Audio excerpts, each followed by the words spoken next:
Les deux natures de Jésus, humaine et divine, sont inséparables. Jésus sera à jamais le Dieu homme, pleinement Dieu et pleinement humain, deux natures distinctes en une seule personne. L'humanité et la divinité de Jésus ne sont pas mélangées, mais sont unies sans perte d'identité distincte. Jésus a parfois agi avec les limites de l'humanité et d'autres fois dans la puissance de sa divinité. Jean 4, 6, Jean 11, 43, Matthieu 14, 18, 21. Dans les deux cas, les actions de Jésus provenaient de sa seule personne. Jésus avait deux natures, mais une seule personnalité.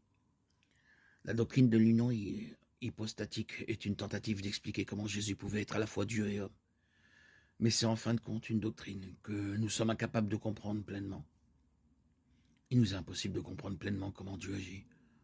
En tant qu'être humain doté d'un esprit limité, nous ne devons pas nous attendre à comprendre totalement un Dieu infini. Jésus est le Fils de Dieu en ce sens qu'il a été conçu par le Saint-Esprit. Mais cela ne signifie pas que Jésus n'existait pas avant d'être conçu. Jésus a toujours existé. Lorsque Jésus a été conçu, il est devenu un être humain, en plus d'être Dieu.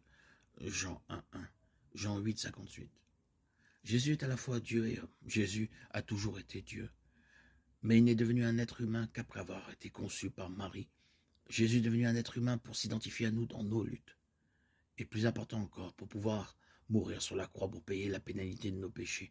Philippiens 2, 5, 11, Hébreux 2, 17. L'union hypostatique enseigne que Jésus est à la fois pleinement humain et pleinement divin, qu'il n'y a ni mélange, ni dilution de l'une ou l'autre nature et qu'il est une personne unie pour toujours.